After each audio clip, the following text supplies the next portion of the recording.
ചേട്ടാ നമസ്കാരം. നരേന്ദ്രമോദി സർക്കാരിന്റെ മൂന്നാം ടേമിലെ ആദ്യത്തെ ബഡ്ജറ്റ് വരാൻ പോവുകയാണ്. നിർമ്മലാ സീതാരാമൻ ഇതുവരെ 6 ബഡ്ജറ്റ് അവതരിപ്പിച്ചു. നിർമ്മലാ സീതാരാമൻ ധനമന്ത്രിയായ ശേഷം ഇത് 7ാമത്തെ ബഡ്ജറ്റാണ് വരാൻ പോകുന്നത്. എന്റെ പ്രാഥമികമായിട്ടുള്ള ചോദ്യം എന്ന് പറയുന്നത്, ഈ ബഡ്ജറ്റ് വരുമ്പോൾ നമ്മുടെ രാജ്യത്തെ പൊതു സാമ്പത്തിക നില വളരെ ശക്തമായിട്ടാണ് മുന്നോട്ട് പോകുന്നത് എന്നുള്ള കാര്യത്തിൽ നമുക്ക് യാതൊരു തർക്കവുമില്ല. നരേന്ദ്രമോദി സർക്കാരിന്റെ കാലത്ത് നമ്മുടെ സാമ്പത്തിക രംഗം വളരെ വളർച്ച കൈവരിച്ചിരുന്നു. 5ാം സ്ഥാനത്തേക്ക് നമ്മുടെ സമ്പദ് വ്യവസ്ഥ കുതിച്ചു. ഇനി അത് മൂന്നാം സ്ഥാനത്തെ ലക്ഷ്യമാക്കി കുതിച്ചുകൊണ്ടിരിക്കുകയാണ് എന്നുള്ള കാര്യത്തിലും തർക്കമൊന്നുമില്ല. അപ്പൊ കഴിഞ്ഞ 2024-2025 കാലഘട്ടത്തിലെ നമ്മുടെ ഒരു വളർച്ച എടുത്ത് നോക്കിക്കഴിഞ്ഞാൽ വളരെ നല്ല വളർച്ചയാണ്. ഈ വർഷം, അതായത് ഈ സാമ്പത്തിക വർഷം 7.2% വളർച്ചയാണ് നമ്മൾ പ്രതീക്ഷിച്ചുകൊണ്ടിരിക്കുന്നത്. പ്രതീക്ഷിച്ചതിലും മെച്ചപ്പെട്ട നികുതി നമുക്ക് നികുതിയിലും ടാക്സിൽ നിന്നും നികുതിയേതര വരുമാനത്തിൽ നിന്നും ലഭിച്ചിട്ടുണ്ട്. 34.65 ലക്ഷം കോടി രൂപയാണ് നമുക്ക് നികുതിയായി കഴിഞ്ഞ വർഷം മാത്രം പിരിച്ചെടുക്കാനായിട്ട് സാധിച്ചിരിക്കുന്നത്. അതൊന്നാമത്തെ കാര്യം. അപ്പോ നിർമ്മലാ സീതാരാമന്റെ ഈ ബഡ്ജറ്റ്, അതായത് നരേന്ദ്രമോദി സർക്കാരിന്റെ ഇത്തവണത്തെ ആദ്യ ബഡ്ജറ്റ്, നിർമ്മലയുടെ 7ാം ബഡ്ജറ്റ് വരുമ്പോൾ രാജ്യത്ത് എന്തെല്ലാം മാറ്റങ്ങളാണ് ഈ ബഡ്ജറ്റിൽ രാജ്യത്തിന്റെ വളർച്ചയ്ക്കായിട്ട് ഇവർ കൊണ്ടുവരാനായിട്ട് സാധിക്കുന്നത് എന്നുള്ളതാണ് എന്റെ ആദ്യത്തെ ചോദ്യം. ഇതിന് നമ്മുടെ ഈ സാമ്പത്തിക രംഗത്തെ ഡ്രോബാക്സ് ഞാൻ രണ്ടാമത് ചോദിക്കാം. ആദ്യത്തെ പ്രാഥമികമായിട്ടുള്ള ചോദ്യം ഇതാണ്. ധനുഷ്, ഈ ഇപ്പൊ ചോദിച്ച ചോദ്യത്തിന്റെ ഉത്തരം നമ്മൾ രണ്ടും കൂടെ തന്നെ ഈ തെരഞ്ഞെടുപ്പ് കാലത്ത്, അതായത് ഇലക്ഷൻ നടക്കുന്നതിന് മുൻപ്, അതിന്റെ എനിക്ക് തോന്നുന്നു 2ാം ഘട്ടമോ 3ാം ഘട്ടമോ തെരഞ്ഞെടുപ്പ് നടക്കുമ്പോൾ ഈ ചർച്ച വന്നിരുന്നു. അന്ന് ഞാൻ പറഞ്ഞ ഒരു കാര്യമുണ്ട്. കാരണം മൂന്നാമത്തെ മോദി മന്ത്രിസഭ ഏറ്റവും കൂടുതൽ ഊന്നൽ നൽകുന്നത് സാമ്പത്തിക വശങ്ങൾക്ക് തന്നെയാണ്. കാരണം ഇന്ത്യ ഒരു മൂന്നാമത്തെ സാമ്പത്തിക ശക്തിയായ ലോകത്ത് മാറാനുള്ള ആ ഒരു വലിയ പ്രയാണത്തിലാണ്. അപ്പൊ അതിന് ആക്കം പകരുന്ന കാര്യങ്ങളായിരിക്കും ഉണ്ടാകുക എന്നുള്ളത്. പിന്നെ മറ്റൊന്ന്, ഞാൻ പറഞ്ഞ ഒരു കാര്യം, അത് BJP തന്നെ അവര് പ്രഖ്യാപിച്ചിരിക്കുന്ന കാര്യമുണ്ട്. അത് 2 തരത്തിലാണ്. അത് ഒന്ന്, ഒരു പുതിയ ഒരു ഇന്ത്യയിലേക്ക് കുതിക്കുമ്പോൾ സ്ത്രീകൾ, യുവാക്കൾ, കർഷകർ, ഇവരിൽ 3 പേരിൽ ഊന്നിയായിരിക്കും ഇനിയുള്ള ബഡ്ജറ്റ് ആയാലും പ്രഖ്യാപനങ്ങളായാലും ഒക്കെ മുൻപോട്ട് പോകുന്നത്. കാരണം രാജ്യത്തെ നാരി ശക്തി ഉയർത്തിക്കൊണ്ടുവരിക എന്നുള്ളത് 2014 മുതലേ തന്നെ BJP ശ്രദ്ധ കേന്ദ്രീകരിക്കുന്നു. ഒരുപാട് പദ്ധതികൾ, എല്ലാം ഇപ്പോൾ സ്ത്രീകളുടെ പേരിൽ അല്ലെങ്കിൽ അവർക്ക് അനുകൂലമായിട്ടുള്ള ഒരുപാട് പദ്ധതികൾ വന്നിട്ടുണ്ട്. അപ്പൊ അതിനെ ത്വരിതപ്പെടുത്തുന്ന ഒരു കാര്യം. രണ്ടാമത്തെ, യുവാക്കൾക്ക് കുറച്ചുകൂടെ പ്രാധാന്യം. ഇന്ത്യയെ സംബന്ധിച്ച് ഇന്ത്യ ഒരു യുവാവായ രാജ്യമാണ്. 55% യുവാക്കളാണ്. അപ്പൊ അവർക്ക് ഉതകുന്ന കാര്യങ്ങൾ. മൂന്നാമത്, ഇന്ത്യയുടെ ഏറ്റവും വലിയ ഒരു കരുത്തായി നിലകൊള്ളുന്ന നമ്മുടെ കർഷകർ തന്നെയാണ്. അതായത് ഈ കർഷകർ എന്ന് പറയുമ്പോൾ വലിയ കർഷകർ ഇപ്പൊ എല്ലാവരും കർഷകർ എന്ന് പറയുമ്പോൾ എല്ലാവരും പഞ്ചാബ് UP മാത്രം. പക്ഷെ പഞ്ചാബ് UP മാത്രമല്ല, കർഷകർ എല്ലായിടത്തും ഉണ്ട്, നമ്മുടെ കേരളത്തിലടക്കമുണ്ട്. അപ്പം പ്രത്യേകിച്ച് ഈ ഏറ്റവും കൂടുതൽ പാലുൽപാദകരായ കർഷകരാണ് ഏറ്റവും കൂടുതൽ ഉള്ളത്. കാരണം അത് എല്ലായിടത്തും ഉണ്ട്. പാലുൽപാദകരാണ് ഇന്ത്യയിലെ ഏറ്റവും കൂടുതൽ കർഷകർ. കർഷകർ എന്ന് പറയുമ്പോൾ നമുക്ക് ആദ്യം ഓർമ്മ ഹരിയാന, പഞ്ചാബിൽ കിടന്ന് ഈ അതിർത്തി കിടന്ന് പ്രശ്നം ഉണ്ടാക്കുന്ന ഇവർ മാത്രം അതല്ല, എല്ലായിടത്തും ഉണ്ട്. അതായത് ഈ ഏറ്റവും കൂടുതൽ കർഷകർ ഉള്ളത് ഈ പിന്നെ 1/2 ഏക്കർ മുതൽ 5 ഏക്കർ വരെയുള്ള കർഷകർ, ചെറുകിട കർഷകരാണ് ഏറ്റവും കൂടുതലുള്ളത്. അവരൊരു അസംഘടിതമായി നിൽക്കുക. ഈ സമരം ചെയ്യുന്നതൊക്കെ വലിയ ഭൂസ്വത്തുള്ള കർഷകരും അവരെ ഇളക്കി വിടുമ്പോൾ അവരുടെ കൂട്ടത്തിൽ നിൽക്കുന്ന ചെറുകിട കർഷകരുമാണ്. അപ്പൊ അത് കൂടാതെ ചെറുകിട കർഷകരുണ്ട്. തമിഴ്നാട്ടിലൊക്കെ ഉള്ളത് ചെറുകിട കർഷകരാണ്. അതിന്റെ ഒരു സ്റ്റാർട്ടിങ്ങിന്റെ ഭാഗമായിട്ടായിരുന്നു മോദി സർക്കാർ കാലത്ത് കിസാൻ സമ്മാന നിധി എന്ന് പറഞ്ഞിട്ട് ഒരു പരിപാടി തുടങ്ങി. അത് 1/2 സെന്റ് മുതൽ മുകളിലോട്ടുള്ള ഭൂമിയുള്ള ആർക്കും 2000 രൂപ വെച്ച് കൊടുക്കുന്ന ഒരു പദ്ധതി ആരംഭിച്ചിരുന്നു. ഇപ്പോ കേന്ദ്ര സർക്കാർ പരിഗണിക്കുന്ന ഒരു കാര്യം, ഇന്ത്യയിലെ കർഷകരില് ഏതാണ്ട് 60% സ്ത്രീകളാണ്. ഈ സ്ത്രീകളിൽ 13% കയ്യിൽ മാത്രമേ ആനുകൂല്യങ്ങൾ ലഭിക്കുന്നുള്ളൂ. അത് ഈ തെരഞ്ഞെടുപ്പിന് മുമ്പ് തന്നെ അവർ കണ്ടെത്തിയതും പ്രഖ്യാപിച്ചതുമായ ഒരു കാര്യമാണ്. അപ്പം ഈ മൊത്തം കർഷകർക്കുള്ള സഹായങ്ങളും ഇല്ല ആനുകൂല്യങ്ങളും പ്രഖ്യാപിക്കുമ്പോഴും ഇല്ലെങ്കിൽ നൽകുമ്പോഴും ഒക്കെ അതിൽ തന്നെ ഉള്ളത് ഏറ്റവും കൂടുതൽ ഉള്ളത് സ്ത്രീകളാണ്. ആ സ്ത്രീകൾ തന്നെ 13% മാത്രമേ അത് ലഭിക്കുന്നു. അതിന്റെ ശതമാനം വർദ്ധിപ്പിക്കുക എന്നുള്ളതിലായിരിക്കും ഏറ്റവും കൂടുതൽ ഈ ബഡ്ജറ്റ് അതിനെ വകയിരുത്തുന്നത്. കാരണം ഞാൻ നേരത്തെ പറഞ്ഞ ക്ഷീര കർഷകർ എന്ന് പറയുന്നത് തന്നെ ബഹുഭൂരിപക്ഷം സ്ത്രീകൾ തന്നെ. അപ്പൊ അവിടുന്നൊക്കെ ഉള്ള കർഷകർക്ക് കൂടുതൽ ഈ സ്കീമുകളിലേക്ക് ഉൾപ്പെടുത്തിക്കൊണ്ട് അവർക്ക് പ്രാമുഖ്യം നൽകിക്കൊണ്ട് ഒരു ബഡ്ജറ്റാണ് ഇത്. ഒന്നാമത്തെ ഒരു കാര്യം. രണ്ടാമത്, ഇത് യുവാക്കൾക്ക് കുറച്ചുകൂടി കൂടുതൽ പ്രാധാന്യം നൽകുന്നു എന്ന് പറയുമ്പോൾ ഇപ്പോൾ തന്നെ നിലവിൽ സ്റ്റാർട്ടപ്പുകൾ അടക്കമുള്ളവയ്ക്ക് ഒരുപാട് സഹായ സഹകരണങ്ങളും മറ്റുമൊക്കെ നൽകുന്നുണ്ട്. കാരണം നമ്മളുടെ രാജ്യത്തിന് ഏറ്റവും വലിയൊരു ഗുണം എന്ന് പറഞ്ഞു കഴിഞ്ഞാൽ നമുക്ക് ഈ സ്കിൽഡ് ആയിട്ടുള്ള ഒരുപാട് യുവാക്കളുണ്ട്. അതായത് ഒരു രാജ്യത്തിന്റെ സമ്പദ് വ്യവസ്ഥ എന്ന് പറഞ്ഞാല് ഈ കയ്യിലുള്ള പണം മാത്രമല്ല, പകരം അവിടുത്തെ ഈ ധാതു ഉൽപ്പന്നങ്ങൾ, അതായത് നമ്മുടെ രാജ്യത്ത് നിന്ന് ഉൽപ്പാദിപ്പിക്കപ്പെടുന്ന കാർഷിക ഉൽപ്പന്നങ്ങളായാലും കൽക്കരി ആയാലും അത് നമ്മുടെ ഒരു ഇൻകമാണ്. ഇത് കൂടാതെ അതിലും വലിയ ഇൻകമാണ് വിദ്യാസമ്പന്നരായ അല്ലെങ്കിൽ സ്കിൽഡ് ആയിട്ടുള്ള ആളുകൾ എന്ന് പറയുന്നത്. അതായത് നമ്മളുടെ രാജ്യത്ത് നിന്ന് ലോകത്തിന്റെ വിവിധ ഭാഗങ്ങളിൽ ഇപ്പൊ നഴ്സുമാരായിട്ട്, ഡോക്ടർമാരായിട്ട്, എഞ്ചിനീയർമാരായിട്ട്, അല്ലെങ്കിൽ മറ്റേതെങ്കിലും ചെറുകിട പണിക്കായിട്ടൊക്കെ നമ്മുടെ രാജ്യത്ത് നിന്ന് ആളുകൾ പോകുമ്പോൾ അതിനർത്ഥം നമ്മൾ ഈ അതിൽ സമ്പന്നരാണ് നമ്മൾ. കാരണം ഈ ആളുകൾ പോയിട്ട് നമുക്ക് വരുമാനം നേടിത്തരികയാണ്, ഫോറിൻ മണി. അപ്പൊ അതുകൊണ്ട് തന്നെ അതുകൊണ്ടാണ് ഈ നൈപുണ്യ വികസന കേന്ദ്രവും മറ്റും കേന്ദ്ര സർക്കാർ തുടങ്ങിക്കൊണ്ട് അവിടെ ചെറിയ ട്രെയിനിങ് നടത്തിക്കൊണ്ട്, അതായത് ഇപ്പൊ ഏറ്റവും ഞാൻ ഒരു ഉദാഹരണം പറഞ്ഞു, നമ്മൾ കേരളം സമ്പന്നമായിരിക്കുന്ന ഒരു സംസ്ഥാനമാണ് എന്ന് പറയാൻ ഞാൻ കാരണം അത് ഉപയോഗപ്പെടുത്തുന്നില്ല നമ്മൾ. ഏറ്റവും കൂടുതൽ വിദ്യാസമ്പന്ന സ്കിൽഡ് ആയിട്ടുള്ള യുവതലമുറയുള്ള ഒരു സംസ്ഥാനമാണ് കേരളം. കാരണം ഇവിടുന്ന് നമുക്ക് അതിന് വേണ്ടിയിട്ടുള്ള ഒരു സഹകരണങ്ങൾ അവർക്ക് കൊടുത്തു കഴിഞ്ഞാൽ, കുറച്ചുകൂടെ അവരുടെ സ്കില്ല് ഡെവലപ്പ് ചെയ്യാനുള്ള ഇത് കൊടുത്തു കഴിഞ്ഞാൽ അവർക്ക് പുറം രാജ്യങ്ങളിൽ വലിയ റിക്രൂട്ട്മെന്റുകൾ നടക്കാറുണ്ട്. ഇപ്പം എനിക്ക് തോന്നുന്നു ഗൾഫ് അടക്കമുള്ള രാജ്യങ്ങളിലൊക്കെ നമ്മുടെ കേരളത്തിൽ നിന്നും അല്ല മറ്റു സംസ്ഥാനങ്ങൾക്ക് മെഗാ റിക്രൂട്ട്മെന്റിങ് നടത്തി കൊണ്ടുപോകാം. അപ്പൊ അതും നമ്മുടെ സമ്പത്തായിട്ട് തന്നെയാണ് നമ്മൾ കണക്ക് കൂട്ടുന്നത്. അതല്ലാതെ നമ്മുടെ ഖജനാവിൽ കിടക്കുന്ന പൈസ മാത്രമല്ല, ഇതും നമ്മുടെ സമ്പത്ത്. അങ്ങനെയാണല്ലോ ഇപ്പൊ നമുക്ക് നമ്മുടെ വീടുണ്ടായുണ്ടെങ്കിൽ, നമുക്ക് വിദ്യാസമ്പന്നനായ നമുക്കൊരു കുട്ടി ഉണ്ടെങ്കിൽ നമ്മൾ അതിൽ അഭിമാനം കൊള്ളുകയും ഇന്നല്ലെങ്കിൽ നാളെ അവൻ ജോലി കിട്ടും, ഇല്ലെങ്കിൽ അവനെ ഞാൻ ജോലിക്ക് പ്രാപ്തനാക്കും എന്ന് നമ്മൾ പറയും. അത് നമ്മുടെ സമ്പത്താണ്. രണ്ടാമത് സ്ഥലമുണ്ടെങ്കിൽ സമ്പത്താണ്. ആ പുരയിടത്തിൽ രണ്ട് തെങ്ങുണ്ടെങ്കിൽ സമ്പത്താണ്. ഇത് തന്നെയാണ് എല്ലാ രാജ്യത്തിന്റെ ആയാലും. അപ്പം അതിന് കുറച്ചുകൂടെ കൂടുതൽ പ്രാധാന്യം കൊടുക്കുന്നു. ഇപ്പൊ കർഷകർക്ക് ഒരുപാട് സ്കീമുകൾ കൊണ്ടുവരുന്നു. എനിക്ക് തോന്നുന്നു ഇനിയിപ്പം കർഷകർക്ക് കൂടുതൽ ഈ ചെറുകിട കർഷകർക്ക് ഒരുപാട് സ്കീമുകളിലേക്ക് എത്തിക്കാൻ സാധ്യതയുണ്ട്. അതായത് ഇപ്പോൾ നിലവിലുള്ള ഈ കിസാൻ സമ്മാന പദ്ധതിയെ 2000 രൂപയാണ് കിട്ടുന്നത്. ഞാൻ ചില സോഴ്സുകളിൽ നിന്ന് അറിയാൻ കഴിഞ്ഞു അത് 2500 ആക്കി സ്ത്രീകൾക്ക് മാറ്റുന്നു, സ്ത്രീകളുടെ പേരിലേക്ക്. അപ്പൊ എന്താണ് അവിടെ സംഭവിക്കുന്നത് എന്ന് ചോദിച്ചാൽ അവിടെ ഒരു വലിയ ഇത് നടക്കുന്നുണ്ട്. കിസാൻ സമ്മാൻ നിധി 6000 രൂപയല്ലേ? 6000-ൽ നിന്ന് അല്ല, അത് അങ്ങനല്ല, അത് ഒരു വർഷം. ഇത് 3 മാസത്തെ കാര്യമാണ് ഞാൻ ഈ പറഞ്ഞ 2000 അങ്ങനെയാണ് 6000 വരെ. ആ 2000 എന്നുള്ള 2500 ആകും. ഒപ്പം തന്നെ അത് സ്ത്രീകൾക്കാണ് ഈ 2500 കിട്ടുന്നത്. അപ്പൊ എന്ത് പറ്റുമെന്ന് വെച്ചാൽ നമ്മുടെ നാട്ടിലെ ഒരു ട്രെൻഡ് അനുസരിച്ചിട്ട് ഇത് സ്ത്രീകളുടെ പേരിലേക്ക് മാറ്റാൻ കുറച്ചു പേരെങ്കിലും തയ്യാറാകും. കാരണം ഒരു 500 രൂപ കൂടുതൽ കിട്ടുന്ന കാര്യമല്ല. അപ്പം എന്റെ പേര് കിടക്കുന്ന പുരയുടെ കുറച്ച് നിന്റെ പേരിലെങ്കിലും ഇരിക്കട്ടെ, ഇല്ലെങ്കിൽ ഈ പാട്ടത്തിന് എടുത്തിട്ട് കൃഷി നടത്താം. അപ്പൊ ഈ പാട്ടത്തിനായിട്ട് അപ്പൊ എങ്ങനെ പോയാലും ഈ സ്ത്രീകളാണ് ഈ കഷ്ടപ്പെടുന്നത്, ഇല്ലെങ്കിൽ സ്ത്രീകളാണ് ഇതിന്റെ ഒരു 60% ഉള്ളത് എന്നതുകൊണ്ട് തന്നെ അവർക്ക് പൈസ കിട്ടാൻ വേണ്ടിയിട്ടുള്ള ഒരു സ്കീമാണ്. അപ്പൊ ഈ 2000 എന്നുള്ളത് 2500. അപ്പൊ ധനുഷ് പറഞ്ഞതിനൊക്കെ അത് ഏതാണ്ട് 7500 8000 രൂപയിലേക്ക് എത്തും. ഇത് സ്ത്രീകൾക്കേ കിട്ടൂ, പുരുഷന്മാർക്ക് കിട്ടാൻ സാധ്യത കുറവായിരിക്കും. കാരണം അവർ സ്ത്രീകൾക്ക് ഊന്നൽ നൽകും. അപ്പൊ ഈ 13% സ്ത്രീകൾക്ക് ഇപ്പൊ ആനുകൂല്യമുള്ളൂ എന്ന് പറയുമ്പോൾ അത് ചിലപ്പോൾ നേരെ 20-22% ഉയരും. അപ്പൊ അടുത്ത ഘട്ടം വരുമ്പോൾ അതായത് 60% ഇതാണ് ഈ കർഷകരിൽ 60% സ്ത്രീകളാണ് എന്നാണ് ഇപ്പോഴത്തെ ഒരു കണക്ക്. അപ്പൊ അവരിലേക്ക് എത്തുക എന്നുള്ളതാണ് ഒന്നാം. മറ്റേതെന്ന് വെച്ചാൽ അവർ ഇതുവരെ തുടർന്ന് വന്ന പദ്ധതികൾ മുൻപോട്ട് കൊണ്ടുപോവുക എന്നുള്ളതാണ് അവരുടെ പ്രധാനപ്പെട്ട പദ്ധതി. അപ്പൊ അവരുടെ ഈ പ്രധാനപ്പെട്ടത് ഈ ഗതാഗത രംഗത്ത് നടത്തുന്ന ഒരു വലിയ വിപ്ലവം തന്നെയുണ്ട് നിതിൻ ഗഡ്കരിയുടെ. അത് അദ്ദേഹം തന്നെ പറഞ്ഞത് 2025 ആകുമ്പോഴേക്കും അമേരിക്കയോട് കിടപിടിക്കുന്ന റോഡുകളായിരിക്കും നമ്മുടെ എന്നാണ് അദ്ദേഹം പറഞ്ഞത് തന്നെ. അതില് ഈ ഞാൻ പറഞ്ഞില്ല, ഓരോ പദ്ധതികൾ പ്രഖ്യാപിക്കുമ്പോഴും പദ്ധതികൾ വരുമ്പോൾ നമ്മൾ രാജ്യത്തിൻ്റെത് എന്നതിനുപരി നമ്മുടെ സംസ്ഥാനത്തിന് എന്ത് ഗുണം ഉണ്ടെന്ന് ചോദിച്ചാൽ പ്രത്യക്ഷത്തിൽ ഗുണം ലഭിക്കാൻ പോകുന്നത് നമ്മളുടെ ഈ ഇപ്പൊ നിലവിൽ നമുക്കുള്ളത് ഗതാഗത രംഗത്ത് ഇപ്പൊ ഹൈവേയുടെ പണി നടന്നു വരുന്നുണ്ട്, അതിന്റെ ഒരു പൂർത്തീകരണം ഉണ്ടാകും. ഒപ്പം തന്നെ ഈ വിഴിഞ്ഞം പദ്ധതി ഓപ്പൺ ആയതുകൊണ്ട് അതിനോടനുബന്ധിച്ചിട്ടുള്ള വലിയൊരു വ്യവസായങ്ങളും അതിന്റെ കൂടുതൽ വികസനത്തിനുള്ള ഫണ്ട് അനുവദിക്കാൻ സാധ്യത കൂടുതലാണ്.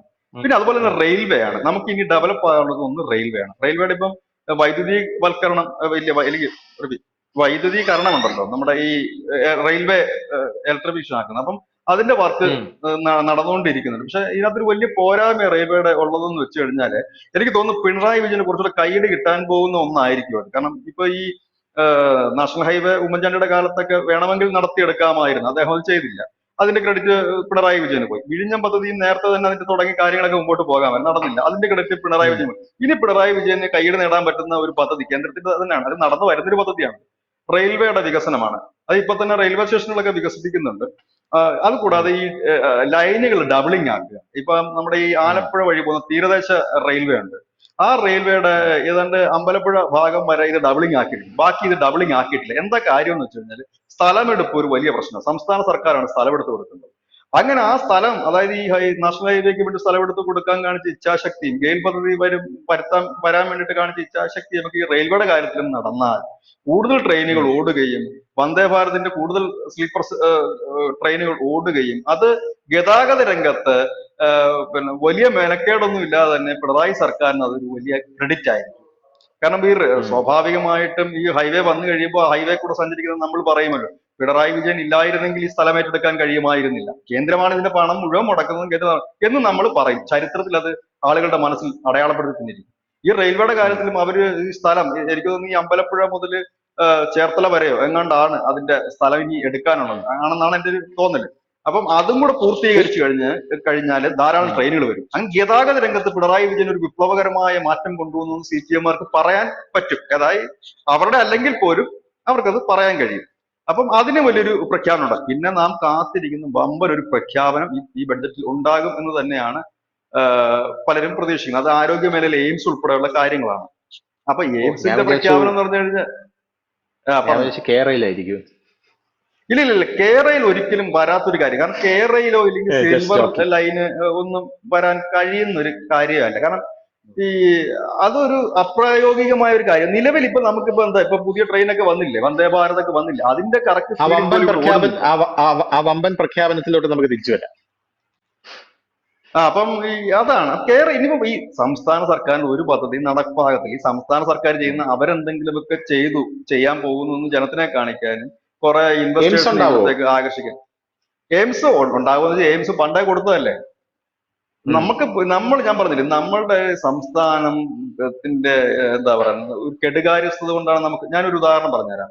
ഈ കോൺഗ്രസ് സർക്കാർ ഭരിക്കുന്ന കാലത്ത് അന്ന് ഈ പിന്നെ അവരെല്ലാ സംസ്ഥാനങ്ങളെ വിളിച്ചു കൂട്ടിക്കൊണ്ട് പറഞ്ഞൊരു കാര്യമുണ്ട്. കാരണം ഇനിയിപ്പം ഈ പെട്രോൾ ഡീസലും എന്നൊക്കെ പറഞ്ഞ് നമ്മൾ നോക്കിയിരിക്കണ്ട, അത് ഉത്പാദിപ്പിക്കുന്ന രാജ്യത്ത് തന്നെ അതിന്റെ ഉത്പാദനം കുറഞ്ഞു വരുന്നു. ഇനി നമ്മൾ എപ്പോഴും അത് ഉം. നോക്കിയിട്ട് നമുക്ക് മുമ്പോട്ട് പോകാൻ കഴിയും. അതുകൊണ്ട് പാരമ്പര്യേതര ഊർജം നിങ്ങൾ കണ്ടെത്തുക, ഓരോ സംസ്ഥാനം കണ്ടെത്തുക, അതിനുവേണ്ട പ്രോത്സാഹനം കേന്ദ്രം ഉം. തരും, ഉം. കണ്ടെത്തുക എന്ന് പറഞ്ഞു. അങ്ങനെ ഓരോ സംസ്ഥാനത്തെയും വിളിച്ച് കാര്യം ചോദിച്ചു. തമിഴ്നാട് അത് ഉം. കാറ്റാടി യന്ത്രങ്ങളിൽ നിന്ന് വൈദ്യുതി ഉത്പാദിപ്പിക്കാമെന്ന് അവർ പറഞ്ഞു. കാരണം തമിഴ്നാടൊക്കെ വലിയ പവർ കട്ട് ഉം. ഉണ്ടായ സംസ്ഥാനങ്ങളാണ്. അങ്ങനെ ഓരോ ഉം. സംസ്ഥാനവും പറഞ്ഞു. രാജസ്ഥാൻ, മധ്യപ്രദേശ്, കേരളം, ഗുജറാത്ത് ഇത്രയും സംസ്ഥാനങ്ങൾ സർക്കാരിന് കൊടുത്ത പ്രൊജക്ട് സോളാർ പദ്ധതികളിലൂടെ ഇത് ഞങ്ങൾ വൈദ്യുതി ഉണ്ടാക്കാം എന്ന് പറഞ്ഞു. അത് കൊള്ളാം, നല്ല കാര്യം. അത് പദ്ധതികളുമായി മുൻപോട്ട് ഉം. പോകാനുള്ള എല്ലാ പച്ചക്കൊടിയും കേന്ദ്രം ഉം. നൽകുകയും ചെയ്തു. അങ്ങനെ ഓരോ സംസ്ഥാനങ്ങളും കാറ്റിൽ നിന്ന് വൈദ്യുതി ഉത്പാദിപ്പിക്കുന്നവര് ഇല്ലെങ്കിൽ മറ്റു രീതിയിൽ വൈദ്യുതി ചെറുകിട ജലസേചന പദ്ധതികൾ വഴി, അത് വലിയ പദ്ധതികളല്ല, ചെറിയ ചെറിയ വെള്ളച്ചാട്ടങ്ങളിൽ നിന്ന് വഴി ചെറിയ മെഗാവോട്ട് അല്ലെങ്കിൽ വാട്ട്സ് വൈദ്യുതി ഉത്പാദിപ്പിക്കുന്ന നിലയങ്ങൾ. അത് ഓരോരോ സംസ്ഥാനത്തിന്റെയും ഭൂപ്രകൃതി അനുസരിച്ചിരിക്കും. ഇപ്പൊ ചെറിയ അരുവികളും വെള്ളച്ചാട്ടങ്ങളും ഒരുപാടൊക്കെ ഉള്ള വടക്കിഴക്കൻ സംസ്ഥാനങ്ങളെ സംബന്ധിച്ചൊക്കെ ആണെന്നുണ്ടെങ്കിൽ അതങ്ങനെ അവിടുന്ന് വൈദ്യുതി ഉത്പാദിപ്പിക്കും. ഇത് പറഞ്ഞില്ല.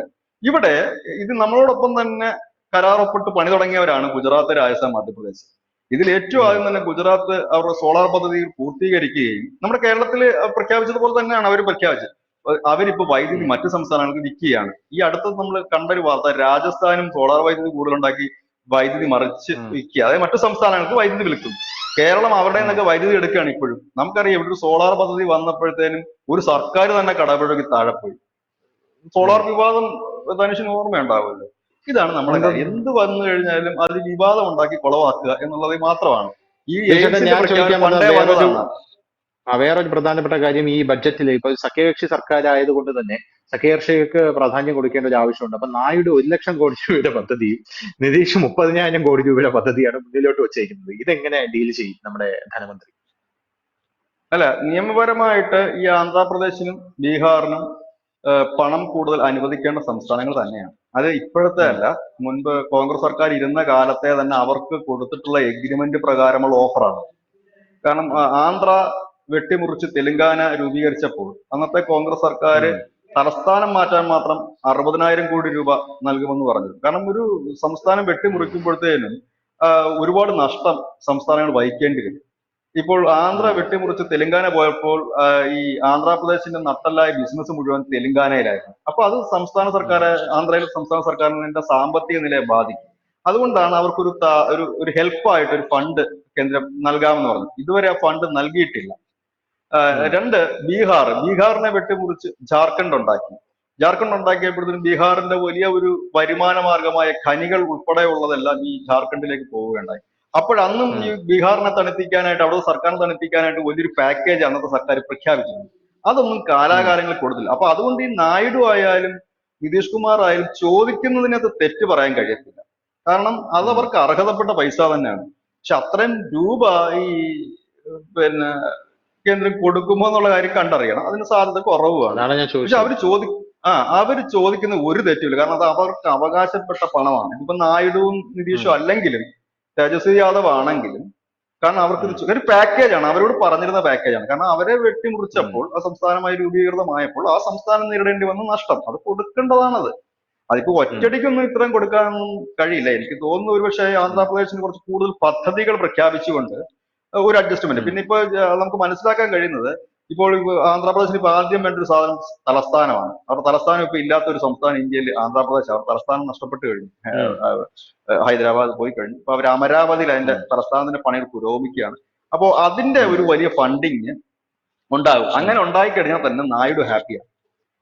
കാരണം ഉം, ഈ തലസ്ഥാനത്തിന്റെ ഒരു ഫണ്ടിങ്ങിന് പണ്ട് കോൺഗ്രസ് സർക്കാർ ഇരിക്കുമ്പോൾ, കേന്ദ്ര സർക്കാർ ഇരിക്കുമ്പോൾ 60,000 കോടി രൂപയാണ് തലസ്ഥാനം മാറ്റാൻ പറഞ്ഞത്. അപ്പൊ ആ 60 ഉം, ഇല്ലെങ്കിൽ പോലും അത് ചിലപ്പോ എനിക്ക് തോന്നുന്നു അമരാവതി ഉൾപ്പെടുന്ന പ്രദേശം ഒരുപക്ഷെ ഈ അമൃത് നഗർ പദ്ധതിയിൽ പെടുത്തിയും മറ്റു കുറെ സ്കീമുകൾ കൊണ്ടുവന്നും ഈ കർഷകർക്ക് കുറെ കാര്യങ്ങൾ കൊടുത്തു കൊണ്ട് അവിടെ നിന്ന് ഡെവലപ്പ് ആക്കാൻ തന്നെ ഈ ചന്ദ്രബാബു നായിഡുവിന്റെ ഏറ്റവും വലിയ സ്വപ്നം പോവുകയാണ്. അദ്ദേഹത്തിന്റെ ഏറ്റവും വലിയ ആഗ്രഹം ഈ അമരാവതി തലസ്ഥാനം എന്നുള്ളതാണ്. അപ്പൊ അതിന് ഉം, വേണ്ടിയിട്ട് ഒരു വലിയ ഫണ്ട് ഈ ഒരു ബഡ്ജറ്റിൽ പ്രഖ്യാപനം ഉണ്ടാകും. അതിനകത്ത് യാതൊരു സംശയവും. ഉം, അതുകൂടാതെ ഈ ബീഹാറിലേക്ക് വരുമ്പോൾ സ്വാഭാവികമായി തന്നെ ഈ കഴിഞ്ഞ ടേമിൽ പ്രധാനമന്ത്രി നരേന്ദ്രമോദിയുടെ കഴിഞ്ഞ ടേമിൽ ഈ ബീഹാറിലേക്ക് ഉം, ഏതാണ്ട് ഒരു വലിയ ഫണ്ട്, എനിക്ക് തോന്നുന്നു 37,000 കോടിയാണോ 32,000 കോടിയാണോ, അങ്ങനെ ഒരു പദ്ധതിയും ഉം, പാക്കേജും ഒക്കെ അന്ന് പ്രധാനമന്ത്രി നരേന്ദ്രമോദി പ്രഖ്യാപിക്കുകയും ഇവർ രണ്ടും കൂടെ വലിയ റാലിയൊക്കെ നടത്തുകയൊക്കെ ചെയ്തു. അതിന് തൊട്ടു പിന്നാലെ ഈ ഉം. നിതീഷ് കുമാർ മറുകണ്ഠം ചാടി. എവിടെ നമ്മുടെ ലാലുവിന്റെ മകനെയൊക്കെ പിടിച്ചോണ്ട് ഓർമ്മയുണ്ട് എനിക്ക്. ഭരിക്കാൻ കയറി. ഉം, ആ സാധനം ഫ്രീസ് ചെയ്ത് വെച്ചിട്ടുണ്ട്. അങ്ങനെയാണല്ലോ ഉം, ഈ സർക്കാർ അനുവദിക്കുന്ന ഒരു സാധനം അവിടെ കിടപ്പുണ്ടാവും, അതിന്റെ ഒരു ഉം, രേഖകളെ. അത് ഈ ബി ജെ പിക്കാർ എന്ത് ചെയ്തു? ചാടിയത് കൊണ്ട് അതെടുത്ത് ഫ്രീസ് ചെയ്തു. അത് ചിലപ്പം ഈ ബഡ്ജറ്റിൽ അവർക്ക് കൊണ്ടുവരുന്നതുകൊണ്ട്, അത്രയും കോടി രൂപ അല്ലെങ്കിൽ ഉം, കുറച്ചൊക്കെ കൊണ്ടുവരുന്നതുകൊണ്ട് സർക്കാരിന് തടസ്സമില്ല. കാരണം ഓൾറെഡി അത് പാസ്സാക്കി ഇട്ട സാധനമാണ് ആ ഫണ്ടും ഉം, കാര്യങ്ങളും ഒക്കെ. അത് ഇദ്ദേഹം ഉം, ഇങ്ങോട്ടേക്ക് ചാടിയത് കൊണ്ട് ഇവര് അത് സ്റ്റോപ്പ് ചെയ്ത് വെച്ചതാണ്. അത് ചിലപ്പോൾ ഇതുണ്ട്. ഉം, അപ്പൊ ഞാൻ പറഞ്ഞില്ലേ, ഈ നിതീഷ് കുമാറിനായാലും ചന്ദ്രബാബു നായിഡുവിനായാലും അത്യാവശ്യം ആശ്വാസമുള്ള വകുപ്പ് ഇതിൽ തന്നെ ഉണ്ട്. കാരണം ഓൾറെഡി ഉം, നിതീഷിന് ഫണ്ട് കൊടുക്കാന്ന് പറഞ്ഞ ആ ഒരു സംഭവം അത് ഉം, വീണ്ടും അതിന്റെ ഒരു തുടർ സാധനത്തിലേക്ക് പോകും. രണ്ടാമത്തേത് എന്ന് പറഞ്ഞു കഴിഞ്ഞാല് എന്താ, ഈ ചന്ദ്രബാബു നായിഡുവിന് അമരാവതി, ഈ രണ്ടെണ്ണത്തിലും ഒരു ഉം. പ്രഖ്യാപനം ഉണ്ടാകും. ഇതില് ഇതാണ് അതിനകത്ത് നടക്കുന്നത്. ഞാനൊരു ഞാനൊരു കാര്യം ചോദിക്കട്ടെ. എങ്കിലും ഇനി നമ്മൾ ഇത്രയും ബജറ്റിന്റെ സാധ്യതകളെ കുറിച്ച് ഡിസ്കസ് ചെയ്തു. ഇനി നമുക്ക് ബജറ്റിന്റെ വെല്ലുവിളികളെ കുറിച്ച് പറയേണ്ടതുണ്ട്. ബജറ്റിന്റെ വെല്ലുവിളികളെ കുറിച്ച് പറയുമ്പോൾ ഏറ്റവും കൂടുതൽ സാമ്പത്തിക നിരീക്ഷകർ പറയുന്നത് ഈ ഉയർന്ന സാമ്പത്തിക വളർച്ചയാണ് നമ്മുടെ രാജ്യം കൈവരിച്ചുകൊണ്ടിരിക്കുന്നത്. പക്ഷെ ഇതൊരിക്കലും സാധാരണക്കാരനിലേക്ക് എത്തുന്നില്ല എന്നൊരു ഫാക്ട് ഉണ്ട്. അതൊരു ഫാക്ട് ആയിട്ട് തന്നെ നിലനിൽക്കുകയാണ്. സാധാരണക്കാരിലേക്ക് ഇത് എത്തുന്നില്ല. രണ്ടാമത്തെ കാര്യം എന്ന് പറയുന്നത് സമ്പന്നരും ദരിദ്രരും തമ്മിലുള്ള വിടവ് വലിയ രീതിയിൽ വർദ്ധിക്കുന്നു എന്നുള്ളതാണ്. അത് പറയാനുള്ള പ്രധാനപ്പെട്ട ഒരു കാര്യം എന്ന് പറയുന്നത്, 1% വരുന്ന അതിസമ്പന്നർ നമ്മുടെ സാമ്പത്തിക മേഖലയുടെ വലിയൊരു ഭാഗം, അതായത് ദേശീയ വരുമാനത്തിന്റെ 40%-ഓളം കൈയടക്കി വെച്ചിരിക്കുന്നു എന്നുള്ളൊരു പ്രശ്നമാണ്. പിന്നെ GDP-ക്ക് അനുസരിച്ചുള്ള തൊഴിലവസരങ്ങളില്ല. ഇതാണ് നമ്മുടെ ബഡ്ജറ്റ് നേരിടാൻ പോകുന്ന ഏറ്റവും വലിയ വെല്ലുവിളി എന്ന് പറയുന്നത്, തൊഴിലവസരങ്ങൾ. നരേന്ദ്രമോദി സർക്കാരിന് 3-ാം ടേമിൽ ഏറ്റവും കൂടുതൽ നേരിടാൻ പോകുന്ന വെല്ലുവിളി തൊഴിലവസരമാണ്. തൊഴിലവസരങ്ങളില്ല എന്ന് പറയുന്നു. രാജ്യത്തിന്റെ തൊഴിലില്ലായ്മ നിരക്ക് എന്ന് പറയുന്നത് 9.2% എന്നുള്ളതാണ്. സ്ത്രീകളുടെ തൊഴിൽ പങ്കാളിത്തം, ബിജുചേട്ടൻ പറഞ്ഞ പോലെ സ്ത്രീകളുടെ തൊഴിൽ പങ്കാളിത്ത നിരക്ക് താഴ്ന്ന നിലയിൽ നിൽക്കുന്നു എന്നുള്ള ഇത്രയും കാര്യങ്ങളാണ് നമ്മുടെ ബഡ്ജറ്റിൽ ഇത്തവണ നിർമ്മലാ സീതാരാമൻ നേരിടാൻ പോകുന്ന ഏറ്റവും വലിയ വെല്ലുവിളികൾ എന്ന് പറയുന്നത്. ഇത് നമ്മൾ ഇങ്ങനെ മറികടക്കും. ഈ തൊഴിലില്ലായ്മയെ കുറിച്ച് പറയുന്നവര് കഴിഞ്ഞ ഒരു 3-4 ദിവസം മുമ്പ് നമ്മുടെ RBIയുടെ ഒരു റിപ്പോർട്ട് പുറത്തുവിട്ടിരുന്നു. ധനുഷ് ശ്രദ്ധിച്ചോ എന്ന് എനിക്കറിയില്ല. 4 ഉം, വർഷം കൊണ്ട് 8.5 കോടി പേർക്ക് തൊഴിൽ ലഭിച്ചു. ഈ തൊഴിൽ എന്ന് ഉം. പറയുമ്പോൾ നമ്മുടെ ജനത്തിനൊരു പൊതുവെ തെറ്റിദ്ധാരണയുണ്ട്. സർക്കാർ ജോലി എന്നാണ് എല്ലാവരും ഉം. കരുതുന്നത് തൊഴിൽ. അതിന് അതെ, കിട്ടാൻ അതെ, അതെ. പോകുന്നില്ല. കാരണം അതൊരു ഉം, ലിമിറ്റഡ് സാധനമാണ്. ഈ ജോലി ഉം, എന്ന് പറയുന്നത് നമ്മളുടെ വീട്ടിലെ തൊഴിലുറപ്പുകാർ ചെയ്യുന്നത് ഉൾപ്പെടെ ജോലിയിലാണ് പരിഗണിക്കുന്നത്. ഉം, തൊഴിലുറപ്പുകാർ ചെയ്യുന്നതും കേന്ദ്ര പദ്ധതി തന്നെയാണ്. അതിൽ കൂടെയും ഉം, അത്രയും സ്ത്രീകൾക്ക് തൊഴിൽ നൽകുകയാണ് ചെയ്യുന്നത്. ഈ തൊഴിലില്ലായ്മ എന്ന് പറയുമ്പോൾ നമ്മൾ വീട്ടിൽ പഠിച്ചിട്ട് ഇരിക്കുകയും നമുക്ക് വൈറ്റ് കോളർ ഉം, ജോബിനെ ഉം, പലരും തെറ്റായി ധരിക്കുന്നതാണത്. അയ്യോ എനിക്ക് ജോലിയില്ല. 8.5 കോടി ഉം, തൊഴിലവസരങ്ങളാണ് ഈ കഴിഞ്ഞ 4 ഉം, വർഷത്തിനുള്ളിൽ ഈ നമ്മുടെ രാജ്യത്ത് നടന്നത് എന്ന് RBI പറയുന്നു. ഉം, അത് കഴിഞ്ഞ പ്രധാനമന്ത്രി ഉം, തന്നെ മഹാരാഷ്ട്ര ഒരു യോഗത്തിൽ പറഞ്ഞു. നിങ്ങൾ എന്നെ ഉം, വിമർശിച്ചോളൂ, പകരം നിങ്ങൾ ഈ റിപ്പോർട്ട് ഒന്ന് പ്രസിദ്ധീകരിക്കണം. റിപ്പോർട്ടെങ്കിലും നിങ്ങൾ ജസ്റ്റ് ഒന്ന് ഉം, കാണണം. കാരണം ഇത്രയും വർഷം കൊണ്ട് 8.5 കോടി പേർക്ക് ജോലി നൽകുക എന്നുള്ള ചെറിയൊരു കാര്യം. ഉം, എങ്ങനെയാണ് ജോലി നൽകുന്നത് എന്ന് ചോദിച്ചു കഴിഞ്ഞാൽ ഈ സ്റ്റാർട്ടപ്പുകൾ തന്നെ, ഇപ്പൊ ഈ വിദ്യാസമ്പന്നർക്ക് സ്റ്റാർട്ടപ്പ് തുടങ്ങാൻ ഒരുപാട് അവസരങ്ങളുണ്ട്. ഇപ്പം ഞാൻ പറഞ്ഞില്ലേ, ഇപ്പം നമ്മുടെ ഉം, പൊതുവെ ഇപ്പൊ നന്നായിട്ട് പഠിക്കുന്ന ഒരു ITയോ അല്ലെങ്കിൽ മറ്റെന്തെങ്കിലും എന്ത് ടെക്നിക്കലായിട്ടോ അല്ലെങ്കിൽ പഠിക്കുന്ന ഒരാൾക്ക് ഒരു ഐഡിയ വരികയും അത് തുടങ്ങാൻ ആഗ്രഹിക്കുകയും ചെയ്ത് അതിനുള്ള സാമ്പത്തിക സഹായം ഉൾപ്പെടെയുള്ള സ്റ്റാർട്ടപ്പുകളും ഉണ്ട് ഇവിടെ. അങ്ങനെ വന്നിട്ട് അതെ നമ്മൾ അതെ സ്റ്റാർട്ടപ്പുകൾ ഏറ്റവും കൂടുതലാണ് ഓരോ വർഷവും സ്റ്റാർട്ടപ്പുകൾ ഉയർന്നു വരിക. ഒരു സ്റ്റാർട്ടപ്പ് ഉയർന്നു വരുന്നു എന്ന് പറയുമ്പോൾ ഞാൻ ഒരു ഉദാഹരണം പറയാം. ഇപ്പം നമ്മൾ ഒരു ഉം, ബിസിനസ് സ്റ്റാർട്ട് ചെയ്യുന്നു എന്ന് പറയുമ്പോൾ ഉം, ഞാനൊരു ജോലിക്കാരനായി എന്നുള്ളതല്ല. എന്റെ സ്ഥാപനം ഉം, തുടങ്ങുമ്പോൾ തന്നെ എത്ര പേര് അതുകൊണ്ട് പ്രത്യക്ഷമായും പരോക്ഷമായും പണിയെടുക്കുന്നു. ഞാൻ ഉം, ഒന്നുമില്ലെങ്കിൽ എന്റെ ഓഫീസിൽ നിന്ന് ഇറങ്ങി അപ്പുറത്തേക്ക് ഞാൻ ചായ കുടിക്കാൻ പതിവായി പോവുകയാണെങ്കിൽ എന്റെ കയ്യിൽ നിന്നൊരു ബിസിനസ് നടക്കുന്നത് ആ ചായക്കടക്കാരൻ ബിസിനസ് നടക്കും. ആ ഉം, ചായക്കടക്കാരൻ പാല് മേടിക്കണമെങ്കിൽ പാലുകാരന് പൈസ കൊടുക്കണം, അതൊരു ബിസിനസ് നടക്കും. പഞ്ചസാര ഉം, മേടിക്കണ പലചരക്കടക്കാരൻ, അത് ഇത് കണക്റ്റഡ് ആണ്. ഉം. അപ്പൊ തൊഴിലില്ലായ്മ എന്നുള്ളതല്ല, എല്ലാവർക്കും അത് പക്ഷെ തൊഴിലുണ്ട്. ഇതൊന്നും തൊഴിലായിട്ട് ഇവര് കൂട്ടിയിട്ടില്ല. ഈ ജോബ് സെക്യൂരിറ്റി ഉള്ള തൊഴിലുകൾ മാത്രമാണ് നമ്മുടെ നാട്ടിലെ നാട്ടുകാർ തൊഴിലായിട്ട് കൂട്ടിയിരിക്കുന്നത്. അല്ല, ഇതിന് ഏത് ജോബ് സെക്യൂരിറ്റി ഏത് ജോലിക്കാ ഉള്ളത്? കൈക്കൂലി ഉം, അഴിമതിയും കാണിച്ചു കഴിഞ്ഞാൽ സർക്കാർ സംവിധാനത്തിൽ ചെവിക്ക് പിടിച്ച് ദൂരക്കളത്തിൽ എത്രയോ സർക്കാർ ഉദ്യോഗസ്ഥന്മാർ ഉം, പുറത്തു പോയിട്ടുണ്ട്, ഇല്ലേ? അപ്പൊ അതിനൊന്നും സെക്യൂരിറ്റി ഒന്നും ഒരു ജോലിക്കില്ല. ഇപ്പൊ സർക്കാർ ഉദ്യോഗസ്ഥനാണ് ഉള്ള കാലം മുഴുവൻ അവിടെ ഇരിക്കാം, അല്ലെങ്കിൽ ജനങ്ങളെല്ലാം ഉം, അദ്ദേഹം അങ്ങനൊന്നും ഇല്ല. കാരണം അദ്ദേഹം തെറ്റ് ഉം, കാണിച്ച് അദ്ദേഹം പുറത്തു പോകും. പ്രൈവറ്റ് സെക്ടറിൽ എങ്ങനെയാണ്? അവിടെയും തെറ്റ് കാണിച്ചാലോ നമുക്ക് അതിൽ വന്നാലോ പുറത്തു പോകും, ഇല്ലേ? ഈ ഉം, സർക്കാർ ജീവനക്കാരെ സസ്പെൻഡ് ചെയ്യുക, അവരുടെ ഇൻക്രിമെന്റ് തടഞ്ഞു വെക്കുക, എന്തൊക്കെ നമ്മൾ കേട്ടിട്ടുണ്ട്, പണിയിൽ നിന്ന് പുറത്ത് കളയുകയൊക്കെ ചെയ്യാറ്. ഇപ്പൊ സെക്യൂരിറ്റി ഉം, എന്ന് പറഞ്ഞൊരു സാധനം തൊഴിലെങ്ങും ഇല്ല. കാരണം നമ്മൾ ഈ ജോലിക്ക് പോകുന്ന ഒരാൾ നാളെ വീണ് പോയാലേക്ക് ജോലി ചെയ്യാൻ കഴിയില്ല. എന്ത് സെക്യൂരിറ്റി ഉണ്ടെന്ന് ഉം, പറഞ്ഞാലും ഏത് സ്ഥാപനത്തിലാണെന്ന് പറഞ്ഞാലും ഇല്ല. ഈ ഗൂഗിളും ഒക്കെ തന്നെ ലോകത്തെമ്പാടും തന്നെ എത്രയോ സ്ഥാപനങ്ങൾ ജോലി ഇന്ന് ആളുകളെ ഒഴിവാക്കുന്നു. അപ്പൊ ജോബ് സെക്യൂരിറ്റി എന്നുള്ളതൊന്നും ഇല്ല. പിന്നെ നമ്മൾ ഒരു കണക്കൂട്ടൽ നടത്തുകയാണ്, ഇവിടെ പോയാൽ എന്റെ ജോബ് സെക്യൂർ ആയിരിക്കും, ഇവിടെ സെക്യൂരിറ്റി എനിക്ക് കിട്ടും എന്നുള്ളത്. അത് ഉം, നമ്മുടെ കയ്യിലിരിപ്പ് പോലെയാണ് അത് ഇരിക്കുന്നത് എന്നാണ് എന്റെ ഒരു തരത്തിൽ പറയുന്നത്. ഈ പ്രൈവറ്റ് സെക്ടറിലൊക്കെ വർക്ക് ചെയ്യണം, നമ്മൾ ഹാർഡ് വർക്ക് ചെയ്യുകയും അവരുടെ നിർദ്ദേശങ്ങൾ ഉം, അനുസരിച്ച് മുമ്പോട്ട് പോവുകയും ചെയ്താൽ നമുക്ക് കുറച്ചുകൂടെ മുമ്പോട്ട് പോകാൻ കഴിയും. അതല്ല, ഉം, നമുക്ക് ഇപ്പൊ പണിയെടുക്കാൻ വയ്യ എന്നുണ്ടെങ്കിൽ സ്വാഭാവികമായി അവർ ഒഴിവാക്കും. ഇപ്പൊ സർക്കാർ ഉദ്യോഗസ്ഥരാണെങ്കിലും ഉം, അവരവരുടെ വർക്കുകൾ മുമ്പോട്ട് കൊണ്ടുപോകുന്നില്ല. എത്രയോ പേര് ഇപ്പോൾ കേസിൽ ഉം, കൊടുക്കുന്നു. കാരണം സാധാരണപ്പെട്ട ജനം ഉം, കോടതിയെ സമീപിക്കും. എനിക്ക് ഉം, നൽകാനുള്ള ആനുകൂല്യങ്ങൾ സർക്കാർ ജീവനക്കാർ തടഞ്ഞു വെച്ചു, ഇല്ലാന്നുണ്ടെങ്കിൽ എന്നെ ഉം, അന്യായമായി തടങ്കൽ വെച്ചു, ഇല്ലെങ്കിൽ അങ്ങനെ ഒരുപാട് ഉം, കാര്യങ്ങളിലേക്ക് അവർ സാധാരണ ജനത്തിന് ഇപ്പൊ കോടതിയെ സമീപിക്കാൻ പറ്റും. ചിലപ്പോൾ ഒരുപക്ഷെ ഉം, പെൻഷൻ പോലും നേരെയോ മേടിക്കാൻ കഴിയാത്ത എത്രയോ ജീവനക്കാരുണ്ട്, സർക്കാർ ജീവനക്കാർ. അപ്പൊ അങ്ങനെ ജോബ് ഉം, സെക്യൂരിറ്റി എന്നൊരു സാധനം ഇതില്ല. അതിനകത്ത് ഉം. ആഹ് ഒരു എനിക്ക് അപ്പൊ തോന്നുന്നില്ല. രാജ്യത്ത് തൊഴിലില്ലായ്മ ഇല്ല എന്നാണ് ബിചേട്ടൻ പറയുന്നത്. അല്ല, തൊഴിലില്ലായ്മ വളരെ കൂടുതലുണ്ട്. ഈ നരേന്ദ്രമോദി സർക്കാർ അഭിമുഖീകരിച്ചുകൊണ്ടിരിക്കുന്ന പ്രശ്നം ഏറ്റവും വലുത് തൊഴിലില്ലായ്മ തന്നെയാണ്. അതിന് വേണ്ടിയിട്ട് ഞാൻ അതെ. പറഞ്ഞത്, ആ RBIയുടെ റിപ്പോർട്ട് ഞാൻ പറഞ്ഞത് 4 വർഷം കൊണ്ട് അത്രയും തൊഴിലവസരങ്ങൾ തുറക്കാൻ കഴിഞ്ഞു. ഈ തൊഴിലവസരങ്ങളുടെ ഒരു ഉം, വിശദീകരണം ഞാൻ തന്നത്, അല്ലാതെ എന്തൊക്കെയാണ് തൊഴിലെന്നുള്ളതാണ്. നമ്മളെ വിചാരിക്കുന്നത് ഉം, വൈറ്റ് കോളർ ജോബ് മാത്രമല്ല തൊഴിൽ. നമ്മുടെ തൊഴിലുറപ്പുകാരുടേതും തൊഴിലാണ്, നമ്മുടെ സൈഡിൽ ഉം, കൂടെ ഈ റോഡിൽ കച്ചവടം നടത്തുന്നവരുടെ തൊഴിലാണ്. ഇതെല്ലാം നമ്മൾ തൊഴിലായി പരിഗണിക്കും. അങ്ങനെയുള്ളവരുടെ എണ്ണം കഴിഞ്ഞ 4 വർഷം കൊണ്ട് 8.5 കോടിയിലെത്തി. അതായത് സർക്കാർ ഉദ്യോഗസ്ഥന്മാരല്ല, സമസ്ത മേഖലയിലും പണി, അതായത് തൊഴിൽ എന്ന് പറഞ്ഞു കഴിഞ്ഞാൽ നമുക്ക് ജീവിക്കാനുള്ള ഒരു വരുമാനം കിട്ടണം. അതായത് നമ്മൾക്ക് നമ്മുടെ ആരോഗ്യത്തിനും നമ്മുടെ മനസ്സിനും ഇണങ്ങി നമുക്ക് കിട്ടാറ്. അതായത് ഇപ്പം ഞാൻ ഒരു വലിയ PG ഡിഗ്രി എടുത്ത് അപ്പൊ എനിക്ക് ഒരു വലിയ IASന്റെ IPSന്റെ പദവി കിട്ടിയാൽ അതും ജോലി ഉം, ചെയ്യാൻ പറ്റില്ല, വീട്ടിൽ ഇരുന്നിട്ട് ശമ്പളം കിട്ടണമെന്ന് വെച്ചാൽ നടക്കോ? ഇല്ല. അപ്പൊ ഉം, അതിനാണ് നമ്മൾ ഈ തൊഴിൽ എന്ന് പറയുന്നത്. ഇപ്പൊ ഈ കുടുംബശ്രീക്കാരുടെ, ഞാൻ അറിയുന്നത് ഈ ബഡ്ജറ്റിൽ കുടുംബശ്രീക്കാരുടെ തൊഴിൽ ദിനം കൂട്ടുമ്പോൾ തന്നെ കുറച്ചുകൂടി അവരുടെ സാമ്പത്തിക സ്ഥിതിക്ക് അത് കുറച്ച് ഒരു എന്താണ് ഒരു മുമ്പോട്ടൊരു ഇത് തല്ലും. ഇപ്പൊ എത്ര ദിവസമാണെന്ന് എനിക്ക് അറിയില്ല, എത്ര ദിനങ്ങളാണ് അവർക്ക് കിട്ടുന്ന ഒരു വർഷത്തിൽ എനിക്ക് അറിയില്ല. കുടുംബശ്രീയുടെ ഉം, ഈ തൊഴിലുറപ്പുകാരുടെ അതിന്റെ എണ്ണം കൂട്ടിക്കൊണ്ട് അവരെ കുറച്ചുകൂടി കൂടുതൽ മേഖലകളിലേക്ക് വിടുന്നുണ്ട്. ഉം, ഉം, ഇപ്പോഴവർക്കൊരു നിശ്ചിത ഏരിയകളുണ്ടല്ലോ എവിടൊക്കെയാണ് അവരുടെ ഉം, പ്രവർത്തനം. അവരെ കുറച്ചുകൂടെ കൂടുതൽ മേഖലകളിലേക്ക് വിടുന്ന ഒരു തീരുമാനം ഈ ബഡ്ജറ്റിൽ ഉണ്ടാകുമെന്നാണ് അറിയാൻ കഴിഞ്ഞത്. അതായത് ഈ ടെമ്പററി സ്റ്റാഫിനെയൊക്കെ എടുക്കുമല്ലോ പല മേഖലയിൽ, അങ്ങനത്തെ മേഖലയ്ക്ക് ഈ തൊഴിലുറപ്പ് പദ്ധതിയിലുള്ളവർക്ക് കുറച്ചുകൂടെ പ്രയോജനകരമായ രീതിയിൽ ഒരു പ്രഖ്യാപനം ഉണ്ടാകും എന്ന് പറയുന്നു. ഉം. അതുപോലെ തന്നെ സ്റ്റാർട്ടപ്പുകൾക്ക് ഉണ്ടാകും എന്ന് പറയുന്നു. പിന്നെ ഇപ്പം സ്വാഭാവികമായിട്ട് വേറൊരു UP പ്രധാനപ്പെട്ട തെലങ്കാന അടക്കം. വേറൊരു പ്രധാനപ്പെട്ട കാര്യം ബഡ്ജറ്റില് രാജ്യം അഭിമുഖീകരിക്കുന്നത് എന്ന് പറഞ്ഞാൽ, ബഡ്ജറ്റിലെ വെല്ലുവിളി എന്ന് പറഞ്ഞാൽ ഭക്ഷ്യ വിലക്കയറ്റമാണ്. ഈ ഭക്ഷ്യ വിലക്കയറ്റം പിടിച്ചു നിർത്താൻ നമ്മൾ എന്ത് ചെയ്യും എന്നുള്ളൊരു ചോദ്യമാണ് പല ആൾക്കാരും ചോദിക്കുന്നത്.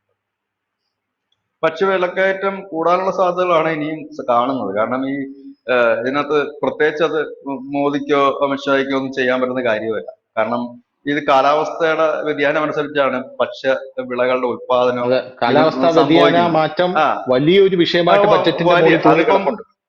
ഉണ്ട് എന്നുള്ളതല്ല, അതിപ്പോ ഇന്ത്യയുടെ പ്രശ്നം മാത്രമല്ല, ആഗോള തലത്തിൽ തന്നെ പല രാജ്യങ്ങളും ഉറ്റുനോക്കുന്നത് ഇന്ത്യയാണ്. കാരണം ഈ ഉം. ഗോതമ്പ് നമ്മൾ വലിയ രീതിയിൽ കയറ്റുമതി ചെയ്യുന്നുണ്ട്. പല കൺട്രീസിലും നമ്മുടെ ഗോതമ്പിന് വേണം അവർക്ക്.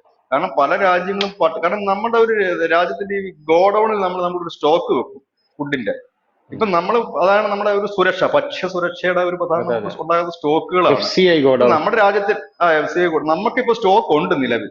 പക്ഷെ സ്റ്റോക്ക് ഉം. ഈ ലോകത്ത് നമ്മുടെ ഈ കോവിഡ് മഹാമാരി പോലെ തന്നെ അതിനുശേഷം ഉണ്ടായ ഒരു സംഭവം, അതിനുപോലെ തന്നെ ഈ ഭക്ഷ്യക്ഷാമം ഇപ്പൊ വലിയ രീതിയിൽ പടർന്നു പിടിക്കുന്നുണ്ട്. നമ്മൾ ശ്രദ്ധിക്കാതെ പോകുന്നുണ്ട്. ലോകത്ത് വിവിധ ഉം. ഇടങ്ങളിലുണ്ട്. അപ്പോ അങ്ങനെ വന്നു കഴിഞ്ഞാൽ സ്വാഭാവികമായും നമ്മൾ മറ്റു രാജ്യങ്ങളിൽ കൂടെ ഇത് ഷെയർ ചെയ്യപ്പെടുകയാണെന്നുണ്ടെങ്കിൽ നമുക്ക് ഇവിടെ ഉള്ള സാധനങ്ങളുടെ വില കൂടുക തന്നെ ചെയ്യും. അതിനകത്ത് ഇപ്പം ഉം. മോദിക്കോ നിർമ്മലാ സീതാരാമനോ പിണറായി വിജയനോ ഒന്നും ചെയ്യാൻ ഒന്നും പറ്റില്ല. അവരാരും ദേവേന്ദ്രനും വായുദേവനും ഒന്നും അല്ല. ഇതിന്റെ ഒരു ഉം. ശക്തമായ ഒരു വേനൽക്കാലമാണ് വരുന്നതെങ്കിൽ സ്വാഭാവികമായി കർഷകർക്ക് വിള കുറയും. അല്ലെങ്കിൽ ശക്തമായ വർഷകാലം കിട്ടിയില്ലെങ്കിൽ വിള ഉണ്ടാകില്ല. അത് കൃഷി ചെയ്യുന്നവർക്ക് ഉം. നന്നായിട്ട് അറിയാതെ. അപ്പോൾ ഇതിന്റെ ഉത്പാദനം കൂടുമ്പോൾ വില കുറയുകയും ഉത്പാദനം കുറയുമ്പോൾ വില കൂടുകയും ചെയ്യുന്നതാണല്ലോ മാർക്കറ്റ് എന്ന് പറയുന്നത്. ഉം. അപ്പൊ നമ്മൾ നമ്മുടെ വീട്ടില് ഒരു കൃഷി ഒരു കൊല വാഴ നടുന്നു. ആ കൊലയ്ക്ക് ഒരുപാട് കൊലകൾ ഉണ്ടെന്നുണ്ടെങ്കിൽ ആ കൊലയ്ക്ക് വലിയ ഡിമാൻഡ് ഉണ്ടാകില്ല. നേരെ കുറിച്ച് ഒരു അതെ. കൊലയാണ് എന്നുണ്ടെങ്കിൽ അതിന് ഡിമാൻഡ് ഉണ്ട്. അത് തന്നെയാണ് എല്ലായിടത്തും ഉള്ളത്. അപ്പൊ അതിനകത്ത് ഈ ഈ വിലക്കയറ്റം അതിൽ ഒരു പരിധിവരെ പിടിച്ചു നിർത്താൻ നമുക്ക് പറ്റുന്നത് എന്തുകൊണ്ടാണെന്ന് വെച്ചാൽ, ഒന്ന് നമ്മുടെ കയ്യിലിരിക്കുന്ന സ്റ്റോക്ക്. ആ സ്റ്റോക്ക് നമ്മൾ ഈ വിലക്കയറ്റം കൂടുമ്പോൾ നമ്മുടെ കയ്യിലുള്ള സ്റ്റോക്ക് നമ്മൾ മാർക്കറ്റിലേക്ക് ഇറക്കി വിടും. അപ്പൊ അവിടെ ഒരു ഈ സാധനത്തിന്റെ അവൈലബിലിറ്റി കൂടും. അപ്പൊ എന്ത് പറ്റും? വില കുറയും. ഇതാണ് സാധാരണ ചെയ്യുന്ന ഒരു ഉം. കാര്യം. രണ്ടാമത് ഉം. നമുക്ക് ചെയ്യാമെന്ന കാര്യം മറ്റു രാജ്യങ്ങളിൽ നിന്ന്, ഇപ്പൊ ശ്രീലങ്കയിൽ നിന്നോ ഇല്ലെങ്കിൽ മറ്റു രാജ്യങ്ങളിൽ നിന്ന് ഇറക്കുമതി ചെയ്യുക. സവോളയോ തേങ്ങയോ ഉം. ഒക്കെ ഇറക്കുമതി ചെയ്യുക. ഇറക്കുമതി ചെയ്യുമ്പോൾ ഇവിടെ ആ സാധനം വന്ന് കൂടുമ്പോൾ ഇവിടെ വില കുറയും. ഇതാണ് നമ്മൾ സാധാരണ ഇപ്പൊ ചെയ്തുകൊണ്ടിരിക്കുന്നത്. പക്ഷെ ഈ ഭക്ഷ്യക്ഷാമത്തിലേക്കോ ഇല്ലെങ്കിൽ വിളകൾക്ക് വലിയ ഉത്പാദനം ഇല്ലാത്തൊരു സാഹചര്യത്തിലേക്ക് പോയാൽ ഈ കളി നടക്കില്ല. ഉം. കാരണം ഒന്ന് നമ്മുടെ ഗോഡൌണിലുള്ള സാധനം ഇറക്കി വിട്ടത് വരും നമ്മുടെ ഗോഡൌൺ തന്നെ കാര്യമായിക്കൊണ്ടിരിക്കും. ഒന്ന്. രണ്ടാമത് മറ്റു ഉം. രാജ്യങ്ങളിൽ നിന്ന് വാങ്ങാൻ പറ്റില്ല. അവിടെയും ഇത് തന്നെയല്ലേ അവസ്ഥ. ഈ കാലാവസ്ഥ എന്ന് ഉം. പറയുന്നത് ഇന്ത്യക്ക് മാത്രമുള്ള ഒരു സാധനമല്ലല്ലോ. അപ്പൊ അതൊരു വലിയ ഒരു ഇതാണ്. പക്ഷെ ഇന്ത്യക്ക് ഇപ്പം നിലവിൽ ഈ പോകുന്ന ഈ അവശ്യ സാധനങ്ങളുടെ ഒക്കെ വില എന്ന് പറഞ്ഞാൽ ഇതേപോലെ തന്നെ മുമ്പോട്ട് പോകും. ഞാൻ പറഞ്ഞില്ലേ, വിലക്കയറ്റം കൃത്രിമമായിട്ട് സൃഷ്ടിക്കപ്പെടുന്നുണ്ട്. നമ്മുടെ ഈ ഉള്ളിയുടെ ഒക്കെ വില ധരിച്ച് ശ്രദ്ധിച്ചാൽ മനസ്സിലാവും. അത് കുറച്ച് നാളായിട്ടില്ലത്. ഈ ദീപാവലി സമയമാകുമ്പോൾ നമ്മുടെ സവോളയ്ക്ക് വില കൂടുന്ന ഒരു പതിവുണ്ടായിരുന്നു ഇന്ത്യയിൽ. അതിന് കാരണം എന്ന് വെച്ചാൽ ഈ വൻകിട ഗോഡൌൺ ഒക്കെ ഉള്ള വലിയ മുതലാളിമാര് നേരത്തെ തന്നെ ഈ സവോള ഉം. വാങ്ങി സൂക്ഷിക്കും. എന്നിട്ട് ഈ ഉം. ദീപാവലിക്കാണല്ലോ ഏറ്റവും കൂടുതൽ ആഘോഷങ്ങൾ നടക്കുന്ന ഈ ഫുഡ് ഐറ്റംസ് ഒക്കെ അതെ. ഉണ്ടാക്കുന്നത്. കാരണം നോർത്ത് ഇന്ത്യൻസുകാരെ സംബന്ധിച്ച് ഈ സവോള ഇല്ലാതെ ഒരു പണി അവർക്ക് നടക്കില്ല. അപ്പൊ ആ സമയത്ത് ഇവരെന്ത് ചെയ്യുന്ന വെച്ചാല് ഈ സാധനം മാക്സിമം വാങ്ങി ഇവർ ഗോഡൌണിൽ സൂക്ഷിച്ചിരിക്കുക. എന്നിട്ട് ഇവർ ദീപാവലിക്ക് തൊട്ട് മുമ്പ് ഒരു ഷോർട്ടേജ് ഉണ്ടാക്കും സവോളയ്ക്ക്. ഷോർട്ടേജ് ഉണ്ടായി ഉം. കഴിയുമ്പോഴത്തേനും ഒരു 60 രൂപ 70 രൂപയ്ക്കാണ് സവോള നേരെ ഒരു 120 150 മാറും. അപ്പൊ വീണ്ടും ഉം. ഒരു ഷോർട്ടേജ് ഇവർ ഉണ്ടായി കഴിയുമ്പോൾ 200 രൂപയിലേക്ക് ചിലപ്പോൾ ഒരു കിലോ ഒക്കെ പോയേക്കും. ആ സമയത്ത് ഉം. ഇവരുടെ ഗോഡൌണിൽ ഇരിക്കുന്ന സാധനം പതുക്കെ വിറ്റഴിക്കും. പക്ഷെ അത് ഈ ഉം. ഒന്നാം മോദി സർക്കാർ വന്നപ്പോൾ അതിന് കുറെയൊക്കെ തടയിട്ടു. കാരണം വെച്ചാൽ ഇവരിത് ഈ ഉം. സമയം നോക്കി വിദേശത്തേക്ക് കയറ്റി അയക്കുകയും ചെയ്യും. അപ്പൊ അങ്ങനെ ഒരു ഉം. റെയ്ഡുകളൊക്കെ ഒരുപാട് ഗോഡൌണിൽ നടത്തി. അതിനുശേഷം ഈ വിദേശത്തേക്ക് കയറ്റി അയക്കുന്നവരുടെയൊക്കെ ലൈസൻസ് ഫ്രീസ് ചെയ്തു. വിദേശത്തേക്ക് ചരക്ക് ഉം. കയറ്റി അയക്കാൻ പറ്റാത്തൊരു സാഹചര്യം അവർക്ക് വന്നു. അപ്പൊ എന്ത് പറ്റി? ആ ചരക്കെല്ലാം ഇന്ത്യ തന്നെ വിറ്റഴിക്കേണ്ടി വന്നു. അപ്പൊ ആ വിലക്കയറ്റം കുറയ്ക്കാൻ പറ്റി. അങ്ങനെയൊക്കെയാണ് നമ്മൾ നിൽക്കുന്നത്. അങ്ങനെ കൃത്യമായിട്ട് ഉണ്ടാക്കാൻ പറ്റും ഒന്ന്. രണ്ടാമത്തെ ഒരു ഇത് കാര്യം എന്ന് ഉം. വെച്ചാൽ നേരത്തെ പറഞ്ഞ കണക്ക് ഈ പ്രകൃതിയുടെ ഒരു ഇത് വെച്ചിട്ട് വരും. എന്തായാലും ഇപ്പോഴെ പോകുന്ന കണക്ക് തന്നെ ഉം. പോകും. വലിയൊരു വിലക്കയറ്റം എന്ന് പറഞ്ഞാൽ വരാനുള്ള സാധ്യതകൾ നിലവിലില്ല. ഭാവിയിൽ നമ്മുടെ മാത്രമല്ല ലോകത്തിന് മുഴുവൻ പ്രശ്നം അതാണ്. എന്റെ ലാസ്റ്റത്തെ ക്വസ്റ്റ്യൻ ഇതുകൂടെ പറഞ്ഞ് നമുക്ക് അവസാനിപ്പിക്കാം. എന്തെങ്കിലും ഒരു വമ്പൻ പ്രഖ്യാപനം ഈ ബഡ്ജറ്റിൽ ഉണ്ടാകാനുള്ള സാധ്യതയുണ്ടോ? സാധാരണ നമ്മൾ മോദി സർക്കാരിന്റെ ബഡ്ജറ്റ് എല്ലാം കണ്ടിരിക്കുന്നത് ആദ്യത്തെ ബഡ്ജറ്റിന്റെ ഇപ്പൊ കഴിഞ്ഞ ബഡ്ജറ്റിന്റെ തുടർച്ചയായിട്ടായിരിക്കും ഈ ബഡ്ജറ്റ് വരുന്നത്. ആ പ്രഖ്യാപനങ്ങളുടെ ഒരു തുടർച്ചയായിട്ടുള്ള സംഭവങ്ങളായിരിക്കും. എന്നിരുന്നാലും ചോദിക്കുകയാണ്, ഒരു വമ്പൻ പ്രഖ്യാപനം എന്തെങ്കിലും ഈ ബഡ്ജറ്റിൽ ഉണ്ടാകാനുള്ള സാധ്യതയുണ്ടോ? കേരളത്തിലായിരുന്നാലും ശരി, രാജ്യത്തിന് മുഴുവനായിട്ടായിരുന്നാലും ശരി, എന്തെങ്കിലും ഉണ്ടാകാൻ? കേരളത്തിൽ നമ്മൾ പ്രതീക്ഷിക്കുന്നത് എയിംസ് ആണ്. അത് കാരണം ഉം. അതിന്റെ സംസ്ഥാന സർക്കാർ തത്വത്തിൽ അംഗീകരിച്ചിരിക്കുന്ന കാര്യം. ഇനിയിപ്പോ ടെക്നിക്കലായിട്ടൊരു ഉം. പ്രഖ്യാപനം മാത്രം ഉണ്ടായാൽ മതി. കാരണം ഇത് നേരത്തെ തന്നെ എല്ലാ സംസ്ഥാനങ്ങളിലും എയിംസ് നൽകിയിരുന്നതാണ്. നമ്മുടെ സംസ്ഥാനത്ത് ഉം. എല്ലാ കാര്യങ്ങളും അങ്ങനെയാണല്ലോ. തമ്മിലടിയും ഗോസിപ്പും അതുകൊണ്ട് നടന്നില്ല. ഉം. ഉം. ഇപ്പൊ സംസ്ഥാന സർക്കാർ ഇപ്പം ഏകദേശം ആ തത്വത്തിൽ അംഗീകരിച്ചു കഴിഞ്ഞു. എയിംസ് വേണം നമുക്ക് ഉം. എന്ന്. എനിക്കൊന്ന് മലബാർ മേഖലയിൽ എവിടെയാണെന്ന് തോന്നുന്നു അതിനുള്ള സ്ഥലം സർക്കാർ ഉം. പറഞ്ഞിരിക്കുന്നെന്ന് തോന്നുന്നു. എനിക്കറിയില്ല, സ്ഥലത്തിന്റെ കാര്യത്തിലും തീരുമാനം നമുക്കറിയില്ല. അപ്പം എയിംസിന്റെ ഇത് ഉണ്ടാകും ഒന്ന്. പിന്നെ രണ്ടാമത്തെ കാര്യം ഞാൻ പറഞ്ഞത് സ്ത്രീകൾക്ക് പ്രാമുഖ്യം നൽകിക്കൊണ്ട് അവരുടെ വരുമാന ഉം, സ്രോതസ് വർദ്ധിപ്പിക്കുന്നതിന് പ്രഖ്യാപനം. ഇപ്പം ഉജ്ജൽ ഗ്യാസ് യോജന പോലെ, ഉം, ശൗചാലയം പോലെ, ഇല്ല പാവപ്പെട്ട വീട് പോലെ, ജൽ ജീവൻ പദ്ധതി പോലെ ഒരു പദ്ധതി സ്ത്രീകൾക്കായി ഉണ്ടാവുകയും അത് വലിയ കയ്യടി നേടാനുള്ള സാധ്യതയുണ്ട്. ഞാൻ ഈ പറഞ്ഞ ഉം, നേരത്തെ പറഞ്ഞ ഈ കർഷകരുടെ 3 മാസം കൂടുമ്പോൾ 2000 എന്നുള്ളത് 2500 ആക്കി സ്ത്രീകൾക്ക് മാത്രം കൊടുക്കുകയാണെങ്കിൽ പോലും അത് ഉം, ഉണ്ടാക്കുന്ന ചലനം ചെറുതായിരിക്കില്ല ഇന്ത്യയിൽ. ഉം. പ്രത്യേകിച്ച് വലിയ കർഷക സമൂഹം സ്ത്രീകൾക്കിടയിൽ തന്നെ ഉള്ളതുകൊണ്ട് നമുക്ക് കേരളത്തിൽ ഇരുന്നുള്ളത് ആ, നമുക്ക് മനസ്സിലാകത്തില്ല അതെന്താണെന്നുള്ളത്. അതൊരു വലിയ വോട്ട് ബാങ്ക് സൃഷ്ടിക്കപ്പെടുന്നതിന്റെ ഒരു നീക്കമായി തന്നെ കാണാം. അപ്പൊ അങ്ങനെ ഒരു പ്രഖ്യാപനം അത് ഞാൻ പറഞ്ഞ ഒരു ചെറിയ ഉദാഹരണമാണ്. ആ പ്രഖ്യാപനമാണോ, ഇനി അതല്ലെങ്കിൽ അതേപോലെ സ്ത്രീകൾക്ക്, ഞാൻ ഇടയ്ക്ക് ഒരു കാര്യം കേട്ടിരുന്നത്, ഈ സ്ത്രീകൾക്ക് ഈ ജൻധൻ യോജന അക്കൗണ്ട് വഴി ഈ സാമ്പത്തികം, അതായത് ഈ എന്താണ് സ്വയം തൊഴിലും മറ്റും ചെയ്യുന്നവർക്ക് ഒരു ഒരു പലിശയില്ലാത്ത രീതിയിൽ വായ്പ. ഒരു ഒരു ഒരു ഡൗട്ട് ഉണ്ട് ബിചേട്ടാ. അതായത് നമ്മുടെ ഈ സ്ത്രീകൾക്ക് ഈ 2000 രൂപ കൊടുക്കുന്നു എന്ന് പറയുമ്പോൾ ഈ 2000 രൂപ കൊണ്ട് ഇവരെങ്ങനെയാണ് പിടിച്ചു നിൽക്കുന്നത്? എന്റെ ഒരു ഡൗട്ടാണ്. ഞാൻ നഗരത്തിൽ കിടക്കുന്നതുകൊണ്ട് ചോദിക്കുന്നതല്ല. കാരണം നമ്മളിപ്പോ എല്ലാ സ്ഥലത്തും ഡിജിറ്റലൈസേഷൻ വന്നു കഴിഞ്ഞു. എല്ലാ സ്ഥലത്തും വന്നു കഴിഞ്ഞു. അത് നഗരങ്ങളെന്നില്ല, ഗ്രാമങ്ങളെന്നില്ലാതെ ഡിജിറ്റലൈസേഷൻ വന്ന ഒരു സാഹചര്യമാണ് ഉള്ളത്. ഇപ്പൊ റോഡില് മത്സ്യക്കച്ചവടം നടത്തുന്ന ഒരു സ്ത്രീയുടെ കയ്യിൽ പോലും ഗൂഗിൾ പേയും മറ്റു പേയ്മെന്റുകളും ഉള്ള കാഴ്ചയാണ് നമുക്ക് കാണാനായിട്ട് സാധിക്കുന്നത്. അപ്പൊ സ്വാഭാവികമായിട്ടും ഉത്തരേന്ത്യയിലെ സ്ത്രീകളുടെ കയ്യിലും കർഷക സ്ത്രീകളുടെ കയ്യിലും എല്ലാം ഒരു ഡിജിറ്റൽ പേയ്മെന്റിനുള്ള സംവിധാനങ്ങൾ ഉണ്ടായിരിക്കും. അങ്ങനെയുള്ള സംവിധാനങ്ങൾ ഉണ്ടായിരിക്കുന്ന സാഹചര്യത്തിൽ നമ്മൾ ഈ ഇടയ്ക്ക് അംബാനിയുടെ വിവാഹം കഴിഞ്ഞ ശേഷം ജിയോയ്ക്ക് വില കൂട്ടുന്ന ഒരു സാഹചര്യം ഉണ്ടായി. ഇപ്പൊ ജിയോ നമ്മൾ എടുക്കണമെങ്കിൽ തന്നെ, ഇപ്പോ 3 മാസത്തെ ഒരു പ്ലാൻ എടുക്കണമെങ്കിൽ തന്നെ, അല്ലെങ്കിൽ 1 മാസത്തെ പ്ലാൻ എടുക്കണമെങ്കിൽ തന്നെ സ്റ്റാർട്ടിംഗ് എന്ന് പറയുന്നത് 400 രൂപ സംതിങ്ങിൽ നമ്മൾ തുടങ്ങുകയാണ്. അപ്പൊ ആ ഒരു ഡിജിറ്റൽ മേഖലയിൽ ആ ഒരു സംഭവം തന്നെ 400 രൂപയായിട്ട് കൂടി നിൽക്കുന്ന സാഹചര്യത്തിൽ ഈ സ്ത്രീകൾക്ക് ഇങ്ങനെ 2000 രൂപ വെച്ച് കൊടുക്കുക എന്ന് പറഞ്ഞാൽ അത് എല്ലാ മാസം കൊടുക്കുമെന്ന് ഞാൻ വിചാരിക്കുന്നില്ല. അങ്ങനെയല്ലല്ലോ. ഏഹ് മൂന്ന് ഇങ്ങനെ മാസം കൊടുത്തു കഴിഞ്ഞാൽ ആ 3 മാസം അവരെങ്ങനെ പിടിച്ചു നിൽക്കും? എന്റെ സ്വാഭാവികമായിട്ടുള്ള ഒരു ഡൗട്ടാണ്. ധനുഷേ, ഈ ഒരു മനസ്ഥിതിയാണ് നമ്മുടെ ഇന്ത്യക്കാർക്ക് ഭൂരിപക്ഷം ഉള്ളത്. എല്ലാം ഉം, സർക്കാർ തരണം. രാവിലെ ഉം, പാല് സർക്കാർ മോടി വന്ന് മേടിച്ചു തരണം. പിന്നെ അത് കഴിഞ്ഞ് ഉം, അരിയും കറിയും അമിത്ഷാ വെച്ച് തരണം. നിർമ്മലാ സീതാരാമൻ വാരി തരണം. ഉം, ഇതെല്ലാം കഴിച്ചാലും നമ്മൾ പറയും ഇത് പോരാ. ഉം, ഇതുകൊണ്ട് ഉം, ഞാൻ എങ്ങനെയാണ് കഴിയാൻ പോകുന്നത്, എനിക്ക് ബിരിയാണി ആക്കിക്കൂടെ ഉം, എന്ന് ചോദിക്കും. ബിരിയാണി ആക്കി കഴിഞ്ഞാൽ നമ്മൾ പറയും നമ്മുടെ ഇന്ത്യയിലെ ഉം, ഏറ്റവും വലിയൊരു കുഴപ്പം, നമ്മുടെ സാമ്പത്തിക ഉം, തകർച്ചയിലേക്ക് നമ്മൾ പോകുന്ന ഒരു കാര്യം, ഈ രാജ്യത്ത് ഉം, സബ്സിഡി നൽകുന്നതാണ്. ഈ ഉം, സബ്സിഡി എടുത്ത് കളയാമെങ്കിൽ തന്നെ ഈ രാജ്യം പകുതി രക്ഷപ്പെടും. ഉം, ഇപ്പൊ നമ്മൾ ഉം, ഗ്യാസിന്റെ സബ്സിഡി എടുത്ത് കളഞ്ഞു നമ്മൾ. കാരണം ഉം, സബ്സിഡികൾ എന്തിനാണ് കൊടുത്തത്? നമ്മുടെ രാജ്യത്ത് ഒരു ദുർബലാവസ്ഥയിൽ നിന്ന് അവരെ ഒരു കൈത്താങ്ങ് ചെറുതായി ഒന്ന് ഹെൽപ്പ് ചെയ്യാൻ വേണ്ടിയിട്ടാണ് നമ്മൾ സബ്സിഡി കൊടുത്തു തുടങ്ങി അല്ലെ? മണ്ണെണ്ണയ്ക്ക് ഉം, നമ്മൾ സബ്സിഡി കൊടുക്കുന്നു, അരിക്ക് നമ്മൾ സബ്സിഡി, റേഷൻ കടയിൽ നിന്ന് കിട്ടുന്ന ഉം, സബ്സിഡി അരിയാണ്, റേഷൻ ഉം, കൊടുക്കുന്നു.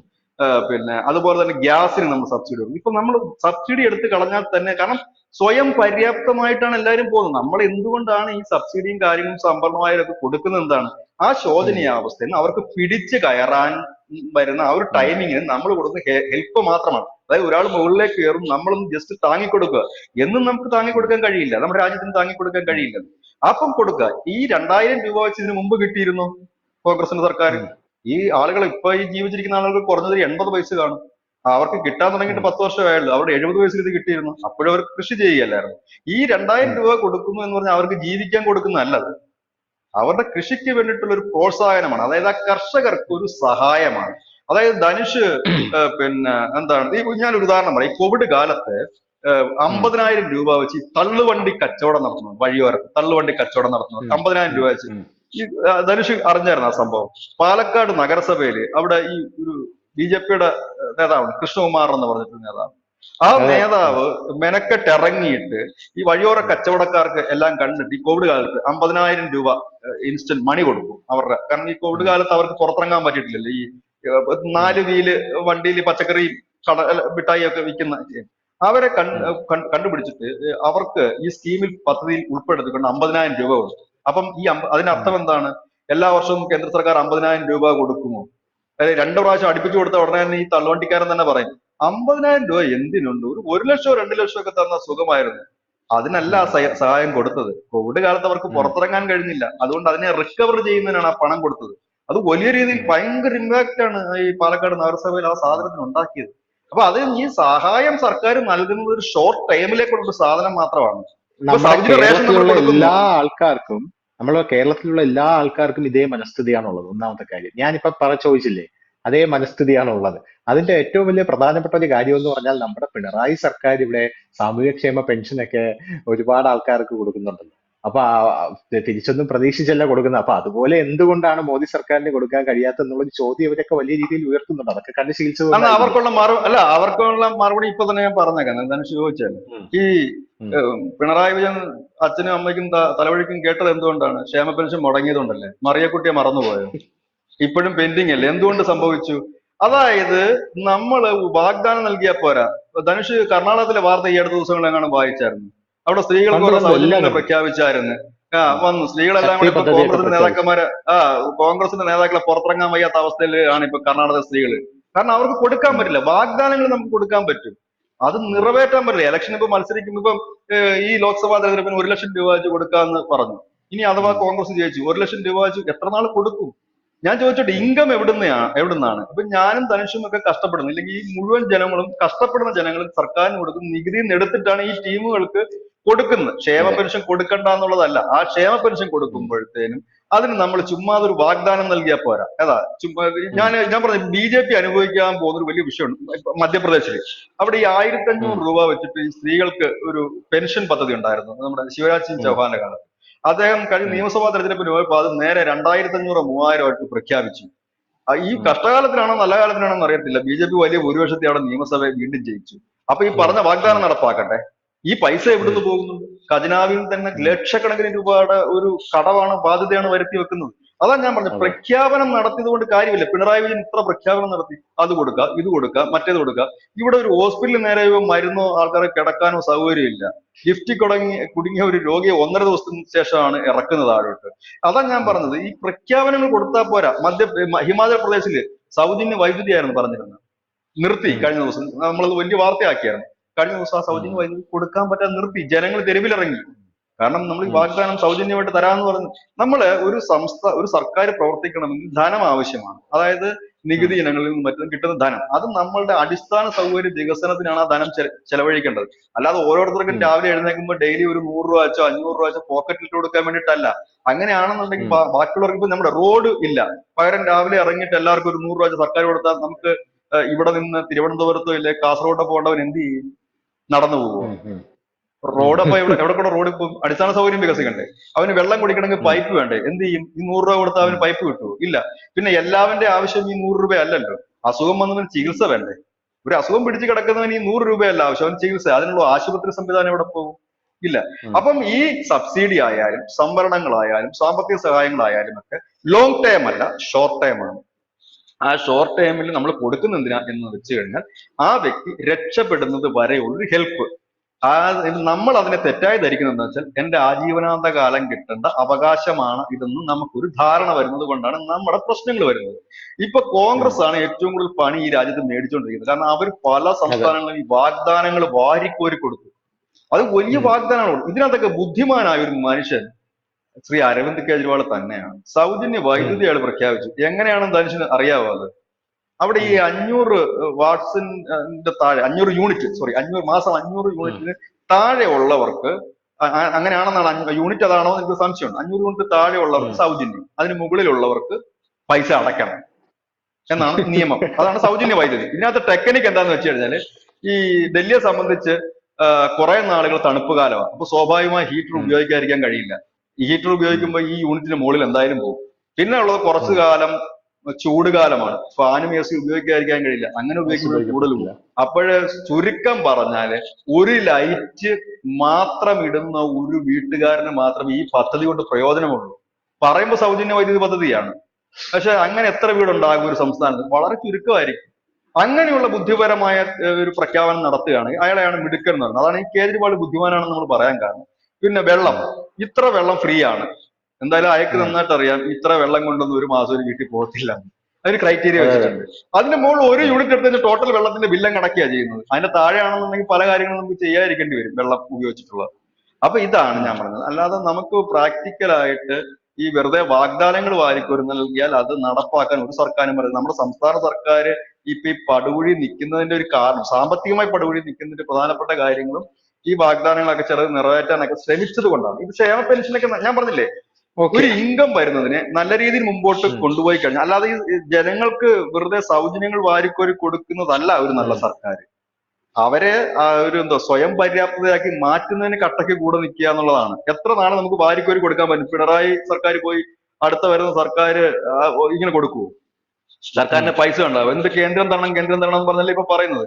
പെൻഷൻ കൊടുക്കാൻ കേന്ദ്രം തരണം, അതിന് കേന്ദ്രം തരണം. എപ്പോഴും കേന്ദ്രത്തിന് കൊടുക്കാൻ പറ്റില്ല, കാരണം ഇന്ത്യയിൽ 28 സംസ്ഥാനങ്ങളുണ്ട്. എല്ലാ സംസ്ഥാനവും ഇതേപോലെ തന്നെയല്ലേ. അവര് ഇൻകം കണ്ടെത്തുക എന്നുള്ളതാണ് അതിനകത്ത് ഒരു ഇത്. ഇന്ത്യ നമുക്ക് കണ്ടെത്താൻ വഴികളില്ലാഞ്ഞിട്ടില്ല, നമ്മൾ പൊതുവെ അതിനു വേണ്ടിയിട്ട് ശ്രമിക്കാറില്ല എന്നുള്ളതാണ് കാരണം. ഇപ്പൊ ക്ലിയർ ആയില്ലേ? എന്തായാലും നമ്മുടെ ക്ലിയർ ആയി. എന്തായാലും ഇപ്പൊ നമ്മുടെ രാജ്യത്തിന്റെ വിജയുടെ അവസാനമാണെന്ന ഫോമിലോട്ട് വന്നത്. നമ്മുടെ പൊതു സാമ്പത്തിക നില എന്തായാലും ശക്തമാണ് എന്നിരിക്കെ തന്നെ നമുക്ക് വലിയ രീതിയിലുള്ള വെല്ലുവിളികളും സാമ്പത്തിക രംഗത്തുണ്ട് എന്നുള്ള കാര്യത്തിൽ തർക്കമൊന്നുമില്ല. തൊഴിലില്ലായ്മയാണ് അതിൽ ഏറ്റവും വലിയ സംഭവം. ഇത് രണ്ടാമത്തെ സംഭവം ഭക്ഷ്യ വിലക്കയറ്റമാണ്. കാലാവസ്ഥാ വ്യതിയാനം ഏറ്റവും വലിയൊരു വിഷയം തന്നെയാണ്. പിന്നെ കയറ്റുമതി നിയന്ത്രണം, ഫാമിംഗ് ഇൻപുട്സിന്റെ അമിതമായിട്ടുള്ള വിലക്കയറ്റം, ഇങ്ങനെയുള്ള സാധനങ്ങളുണ്ട്. അതിനിടയിൽ നമ്മുടെ കേരളത്തിൽ എന്ത് കിട്ടും? ബാക്കിയുള്ള സംസ്ഥാനങ്ങൾക്കെല്ലാം അവരവരുടേതായിട്ടുള്ള ഡിമാൻഡുകളുണ്ട്. ഞാൻ പറഞ്ഞു, നായിഡുവിന് 1,00,000 കോടി വേണം, നിതീഷിന് 30,000 കോടി വേണം. അപ്പോ ഇതെല്ലാം കൂടെ നിർമ്മല സീതാരാമൻ എങ്ങനെ ഡീൽ ചെയ്യുമെന്നാണ് അറിയാനായിട്ട് നമുക്ക് സാധിക്കുന്നത്. ജൂലൈ 23-നാണ് കേന്ദ്രത്തിന്റെ ബജറ്റ് പ്രഖ്യാപനം ഉണ്ടാകുന്നത്. വലിയ രീതിയിലുള്ള വമ്പൻ പ്രഖ്യാപനങ്ങൾ അതിനകത്ത് ഉണ്ടാകുമോ എന്ന് ജൂലൈ 23-ാം തീയതി നമുക്ക് കണ്ടു തന്നെ അറിയാം. താങ്ക് യു ബിജേട്ടാ. Thank U.